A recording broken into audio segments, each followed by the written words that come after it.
Sir ನಾನು ಶ್ರೀನಿವಾಸ್ ಸರ್ನ ಕೇಳ್ತೀನಿ. ಇಡೀ ದೇಶದಲ್ಲಿ ನೀವು ನೋಡಿ, ಇಲ್ಲಿ ಮಾತ್ರ ತೆಲುಗು ತಮಿಳಲ್ಲೂ ಈಗ ಜಾಸ್ತಿ ಆಗ್ಬಿಟ್ಟಿದೆ ಫ್ಯಾನ್ಸ್ ವಾರು, ಅಲ್ಲೂ ಇದೇ ತರದ ಪದಗಳು ಬರ್ತಿದಾವೆ. ನೀವು ಎಲ್ಲೂ ಕೂಡ ಒಬ್ಬ ನಟ ಬಂದು ಅಜಿತ್ ಅಂತ ಒಬ್ರು ಮಾತಾಡಿದ್ರು ಅನ್ನೋದು ಬಿಟ್ರೆ ಇನ್ಯಾರು ಕೂಡ ಬಂದು ನೀವು ಹೀಗೆಲ್ಲ ಮಾತಾಡಿದ್ರೆ ನೀವು ನನ್ನ ಅಭಿಮಾನಿಗಳಲ್ಲ ಅಂತ ಯಾರು ಹೇಳಿಲ್ಲ. ಬರೀ ದರ್ಶನ್ ಅವರಂತಲ್ಲ, ಇನ್ನೊಬ್ಬರಂತಲ್ಲ, ಯಾರು ಹೇಳಿಲ್ಲ. ಈಗ ಯಾಕೆ ಹೇಳ್ತಾ ಇಲ್ಲ ಅಂತಂದ್ರೆ ಅವ್ರಿಗೆ ಕಂಟ್ರೋಲ್ ತಪ್ಪೋದಷ್ಟು ಫ್ಯಾನ್ಸ್ ಕ್ರಿಯೇಟ್ ಆಗ್ಬಿಟ್ಟಿದೆ. ಒಂದು ಪ್ರೊಫೈಲ್ ನೀವು ಬ್ಲಾಕ್ ಮಾಡಿ ಒಂದು ಪ್ರೊಫೈಲ್ ಕಂಪ್ಲೀಟ್ ಮಾಡಿದ್ರೆ ಇನ್ನೊಂದು 100 ಹುಟ್ಟತಾ ಇದಾವೆ.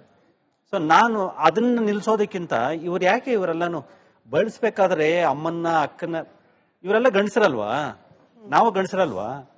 ನಾವು ಬಳಸ್ಬೇಕಾದ್ರೆ ನಮ್ ತಾಕತ್ತುಗಳ ಬಗ್ಗೆ ಮಾತಾಡ್ಕೋಬೇಕಲ್ಲ. ನಮ್ಮನೆ ಹೆಣ್ಮಕ್ಳನ್ನ ಯಾಕೋ ತರೋದು?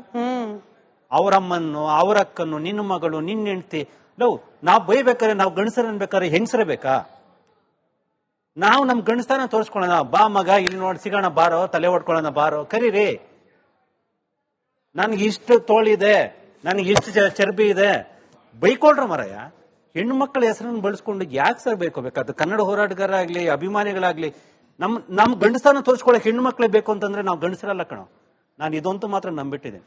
ನನ್ನ ಭಾಷೆಯಲ್ಲಿ ಅಮ್ಮನ್ನು, ಅಕ್ಕನ್ನು, ತಂಗಿಯರು, ಆ ಮಗ ಈ ಮಗ ಬರ್ತಾ ಇದೆ ಅಂತಂದ್ರೆ ನಾನು ನಿಜವಾಗ್ಲೂ ಗಂಡಸಲ್ಲ. ನಾನ್ ನಿಜವಾಗ್ಲೂ ಗಂಡಸಂತಾದ್ರೆ ಆ ಹೆಣ್ಣನ್ನ ಪ್ರತ್ಯೇಕವಾಗಿಟ್ಟು ಆಕೆಯಿಂದ ನಾನು, ಆಕೆ ಇಲ್ಲದೆ ನಾನಲ್ಲ. ನನ್ನ ಹುಟ್ಟಿಗೂ ಕಾರಣ, ನನ್ನ ಪ್ರತಿನಿತ್ಯದ ನೆಮ್ಮದಿಗೂ ಆಕೆ ಕಾರಣ. ಕೊನೆಗೆ ನನ್ನ ಸಾವಲ್ಲಿ ಕಣ್ಣೀರ್ ಹಾಕೋಕ್ಕೂ ಆ ಕೊಬ್ಳೆ ಇರ್ತಾಳೆ. ಎಲ್ಲಾ ಸಂಬಂಧಗಳು ಸರ್ವನಾಶ ಆಗಿ ಸ್ವಾರ್ಥ ಪರವಾಗಿದ್ದಾಗ ಅದೊಂದು ಜೀವ ನಮಗೋಸ್ಕರ ಇರುತ್ತೆ. ಅಂತ ಹೆಣ್ಣನ್ನ ಬಿಟ್ಟು ನಾವು ಮಾತಾಡೋಕ್ಕೆ ಬಂದ ದಿವಸ ನಾವು ಪ್ರಬುದ್ಧರಾಗಿದ್ದೀವಿ ಅಂತ ಅರ್ಥ. ನಾವು ಅಟ್ಲೀಸ್ಟ್ ಏನೋ ಒಂದಷ್ಟು ಕಲ್ತಿದ್ದೀವಿ ಅಂತ ಅರ್ಥ. ನಾವಾಗ ವಿದ್ಯಾವಂತರಾಗಿದ್ದೀವಿ ಅಂತ ಅರ್ಥ. ಆ ಹೆಣ್ಮಗಳು ಡಬಲ್ ಡಿಗ್ರಿ ಹೆಣ್ಮಗಳು ಕೂಡ ನಾನು ಹೇಳ್ತಾ ಇದ್ದೀನಿ. ನಾವು ಆ ಪದಗಳ ಹೆಣ್ಣನ್ನ ಬಿಟ್ಟು ಮಾತನಾಡಕ್ಕೆ ಯಾವತ್ತು ಕಲ್ತಿದೀವೋ ಅವತ್ತು ನಾವು ಸಂಸ್ಕಾರವಂತರು, ವಿದ್ಯಾವಂತರು. ಎಲ್ಲಿವರೆಗೂ ಕಲ್ತಿಲ್ವೋ ಅಲ್ಲಿವರೆಗೂ ಅವರ ಅಭಿಮಾನಿಗಳಲ್ಲ. ಯಾವುದೇ ಅಭಿಮಾನಿ ಆದ್ರೂ ಅವನ ಅವಿದ್ಯಾವಂತ. ಅದು ಪರ್ಸನಲ್, ಮನೇಲಿ ಗಂಡ ಹೆಂಡತಿ ಜಗಳ ಹಂಗಂದ್ರು, ಮೀಡಿಯಾದವ್ರು ಉರ್ಸಿದ್ರು, ಅದಕ್ಕೆ ಹಂಗ್ ರಿಯಾಕ್ಟ್ ಮಾಡಿದ್ರು, ಮೀಡಿಯಾದವ್ರು ಹೈಲೈಟ್ ಮಾಡಿದ್ರು, ಹಂಗ್ ಬೈದ್ರು. ಅಂದ್ರೆ ಯಾವ್ದನ್ನ ಸಮರ್ಥನೆ ಮಾಡ್ಕೊಳ್ಬಹುದು ಸರ್? ಕೆಟ್ಟ ಮಾತುಗಳನ್ನ, ಅದರಲ್ಲೂ ಹೆಣ್ಣನ್ ಬಳಕೆ ಮಾಡ್ಕೊಂಡು ಕೆಟ್ಟ ಮಾತುಗಳನ್ನ ಆಡೋದಕ್ಕೆ ಈ ಇಷ್ಟರಲ್ಲಿ ಯಾವ್ದನ್ನ ನಾವು ಓಕೆ ಇದು ಸಮರ್ಥನೀಯ ಅನ್ಬೋದು ಅಂತ? ನಾನು ಯಾವುದೇ ವ್ಯಕ್ತಿ ಪರವಾಗಿ ಸ್ಟೇಟ್ಮೆಂಟ್ ಮಾಡ್ಲಿಕ್ಕೆ ಬಂದಿಲ್ಲ.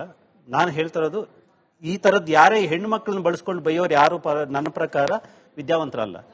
ಸೊ ನಾವು ಗಂಡಸರು ನನ್ನ ಗಂಡಸ್ತನ ತೋರ್ಕೋಬೇಕಂದ್ರೆ ನನ್ನ ಮನೆ ಹೆಣ್ಣು ಮಕ್ಳು ಹಾಕ್ಬೇಕು ನನಗೆ, ಇನ್ನೊಬ್ಬನ ಮನೆ ಹೆಣ್ಣು ಮಕ್ಳು ಹಾಕ್ಬೇಕು ನನಗೆ. ನಾನೇ ನಿಂತು ನೋಡ್ಕೋತೀನಿ, ನಾನೇ ನಿಂತು ಫೈಟ್ ಮಾಡ್ತೀನಿ. ಆ ತರದ ಒಂದು ಸ್ಥೈರ್ಯ ಎಲ್ಲರಲ್ಲೂ ಬರ್ಲಿ ಅಂತ ಆಶಿಸ್ತೇನೆ. ಮತ್ತೆ ಇನ್ನೊಂದು, ಎಲ್ಲರ ಮನೆಯಲ್ಲೂ ಕುಟುಂಬದಲ್ಲಿ ಜಗಳಗಳಾಗ್ತವೆ. ಯಾರ ಮನೆಯೂ ಸರಿ ಇಲ್ಲ, ಎಲ್ಲರ ಮನೆಯಲ್ಲೂ ಜಗಳಗಳಾಗ್ತವೆ. ಆದ್ರೆ ಎಲ್ಲರ ಮನೆಯಲ್ಲೂ ಕೂಡ ಅದು ಟಿವಿಗೆ ಬಂದ್ಬಿಡಲ್ಲ. ಯಾಕಂದ್ರೆ ಅವರೊಬ್ಬ ಪ್ರಭಾವಿ ಆಗಿರೋದ್ರಿಂದ ಆ ಪ್ರಭಾವಿಗಳೆಲ್ಲರೂ ಕೂಡ ಅದ್ರ ಬಗ್ಗೆ ಯೋಚನೆ ಮಾಡ್ಬೇಕಾಗುತ್ತೆ. ಈಗ ನಾವು ಇವ್ರು ಮತ್ತೆ ನೋಡ್ತಾ ಇದೀವಿ ಅಂತಂದ್ರೆ ಡೈವರ್ಸ್ ಆದಂತ ವಿಷಯಗಳು ನಮ್ಮ ಮಧ್ಯೆ ಸಿನಿಮಾದವ್ರದ್ದು ಇಲ್ವಾ? ನೂರಾರು ಡೈವರ್ಸ್ಗಳು ನೋಡ್ತಾನೆ ಇದೀವಿ.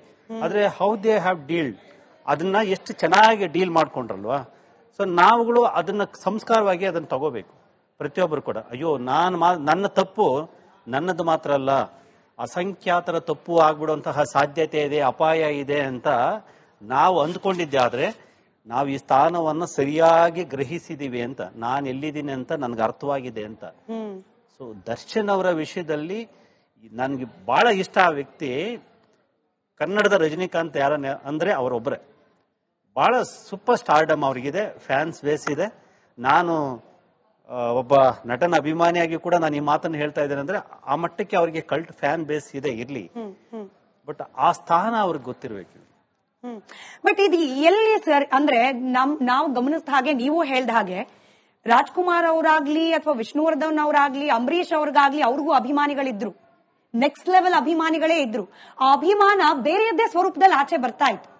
ಇದು ಎಲ್ಲಿ ಹಾದಿ ತಪ್ಪಿತು ಅಂತ ಹೇಳಿ, ಯಾಕೆ ಹಾದಿ ತಪ್ಪಿತು ಅಂತ ಹೇಳಿ. ಹಾದಿ ತಪ್ಪಿದೆ ಅನ್ನೋದ್ರಲ್ಲಂತೂ ಎರಡು ಮಾತಿಲ್ಲ. ಇದಕ್ಕೆ ಜವಾಬ್ದಾರಿ ಯಾರು ಅಂತ? ಜವಾಬ್ದಾರಿ ಅಲ್ಲ, ಜವಾಬ್ದಾರಿ ಇಲ್ಲದೆ ಇರೋದೇ ಕಾರಣ. ನೀವು ಯಾರ ಬಗ್ಗೆ ಆದ್ರೂ ಸೋಷಿಯಲ್ ಮೀಡಿಯಾದಲ್ಲಿ ನೀವು ಬೈದ್ ಬಂದ್ರೆ ನೀವು ಜವಾಬ್ದಾರಲ್ಲ. ಜವಾಬ್ದಾರಿ ಇದ್ದಿದ್ರೆ ಮೊದಲು ಯಾರ ಬಗ್ಗೆ ಒಂದು ಕಾಮೆಂಟ್ ಮಾಡಬೇಕಾಗಿದ್ರೆ, ನೀವು ನಿಮ್ಮ ಅಭಿಪ್ರಾಯವನ್ನ ದಾಖಲಿಸಬೇಕಾದ್ರೆ, ಸಿನಿಮಾದ ರಿವ್ಯೂಗಳು ನೀವು ನೋಡ್ಬೇಕಾದ್ರೆ 3 ದಿವಸ ಪ್ರಜಾವಾಣಿಯಲ್ಲಿ ಭಾನುವಾರ ಬರ್ತಾ ಇತ್ತು, ಶುಕ್ರವಾರ ರಿಲೀಸ್ ಆಗಿದ್ರೆ ಭಾನುವಾರ ಬರ್ತಾ ಇತ್ತು. ಅಲ್ಲಿವರೆಗೂ ಆ ಸಿನಿಮಾ ಹೇಗಿದೆ ಅಂತ ಗೊತ್ತಿಲ್ಲ, ನಾವು ಥಿಯೇಟರ್ಗೆ ಹೋಗಿ ನೋಡ್ಕೋಬೇಕಾಯ್ತು. ಇವತ್ತು ನಿಮಗೆ ಬೆಳಿಗ್ಗೆ 6 ಗಂಟೆಗೆ ಶೋ ಆಗುತ್ತೆ, 8 ಪೋಸ್ಟ್ ಮಾರ್ಟಮ್ ಆಗ್ಬಿಟ್ಟಿರುತ್ತೆ. ಯಾವನೋ ಬರ್ತಾನೆ ಟಕ್ ಅಂತ, ಈ ಸಿನಿಮಾ ಚೆನ್ನಾಗಿಲ್ಲ ಗುರು, ಕೆಟ್ಟ ಪದ ಬಳಸ್ತಾರೆ, ಮುಗಿದೋಯ್ತು ಆ ಸಿನಿಮಾದ ಹಣೆ ಬರ ಅಲ್ಲಿ. ಸೊ ಈಗ ಏನಾಗಿದೆ, ಅವನ ಜವಾಬ್ದಾರಿ ಇಲ್ಲ ಅಲ್ಲಿ. ಅವನ್ಗೆ ಯಾವ್ದೋ ಒಂದು ಟ್ರಿಗರ್ ಆಗಿದೆ, ಯಾರ ಬಗ್ಗೆನೋ ದ್ವೇಷ ಇದೆ, ಇಮಿಡಿಯೇಟ್ ಆಗಿ ಬಂದು ಕಾಮೆಂಟ್ ಮಾಡ್ತಿದ್ದಾನೆ. ನೀವು ಮೊದಲು ಯಾರೋ ಒಬ್ಬ ಹೀರೋ ಇಂತ ತಪ್ಪು ಮಾಡಿದ್ದಾನೆ ಅಂತ ಒಂದು ಪತ್ರ ಬರೆದ್ರೆ ಅದು ವಾಚಕರ ವಿಭಾಗದಲ್ಲಿ ಪ್ರಕಟ ಆಗ್ಲಿಕ್ಕೆ ಒಂದು ವಾರ ಬೇಕಾಗಿತ್ತು. ಇವತ್ತು ಹಾಗಲ್ಲ. ಅಲ್ಲಿ ವಿಡಿಯೋ ನೋಡ್ತಾ ಇರ್ತಾನೆ, ಪೂರ್ತಿ ವಿಡಿಯೋನ ನೋಡಿರಲ್ಲ, ಬರೀ ಆ ಟೈಟ್ಲ್ ಇರುತ್ತಲ್ಲ, ಇದಿರುತ್ತಲ್ಲ ಏನದು ತಮ್ನೇಲ್, ಅದನ್ನ ನೋಡ್ಕೊಂಡು ಕಾಮೆಂಟ್ ಮಾಡ್ತಾನೆ. ಅದು ಸೊಂಟದ ಕೆಳಗಿನ ಪದಗಳು ಬಳಸ್ತಾನೆ. ಅಂದ್ರೆ ಯಾಕೆ ಅಂದ್ರೆ ಯಾರು ಜವಾಬ್ದಾರರಲ್ಲ ಇಲ್ಲಿ.